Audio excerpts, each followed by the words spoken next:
കൊട്ടാരത്തിൽ രാജാവ് ഈ മൃഗങ്ങളെയൊക്കെ വിളിച്ചു കൂട്ടിയിട്ട് പറഞ്ഞു, നിങ്ങളൊരു കഥ പറയണം, ഓരോരുത്തരും കഥ പറയണം. പക്ഷെ കഥ പറയുമ്പോൾ ജനങ്ങൾ ചിരിക്കണം. ചിരിച്ചില്ലെങ്കിൽ കഥ പറയണ നിന്നെ കഴുത്ത് പുറത്ത് കൊന്നുകളയും.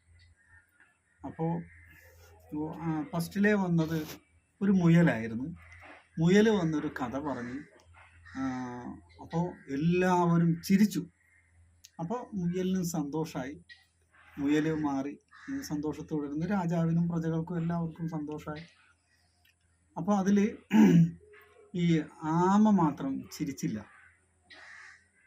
അപ്പോൾ പിന്നീട് അടുത്ത ഒരു മൃഗം വന്നു, പുള്ളിമാനായിരുന്നു. പുള്ളിമാൻ വന്ന് ഒരു കഥ പറഞ്ഞു, എല്ലാവരും ചിരിച്ചു. അപ്പോൾ അതുകൊണ്ട് ആ പുള്ളിമാനെയും കഴുത്തറുത്ത് കൊന്നില്ല. ലാസ്റ്റ് വലിയ രാജാവായ സിംഹം വന്നിട്ടൊരു കഥ പറഞ്ഞു. അപ്പോൾ ആരും ചിരിച്ചില്ല. പക്ഷെ ഈ ആമ അവിടെ ഇരുന്നിട്ട് പൊട്ടിച്ചിരിക്കാൻ തുടങ്ങി. അപ്പോൾ ആമയുടെ രാജാവ് ചോദിച്ചു, ഈ ആരും ചിരിച്ചില്ലല്ലോ, നീ എന്തിനാ ഇപ്പൊ ചിരിച്ചത്?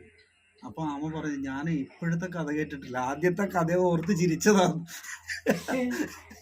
അപ്പൊ സമയങ്ങളിൽ ചിരിച്ചില്ലെങ്കിൽ ആ ചിരിക്കൊരു ഫലവും ഇല്ല എന്നാണ് ഈ കഥയിൽ നിന്ന് നമ്മൾ മനസ്സിലാക്കേണ്ടത്.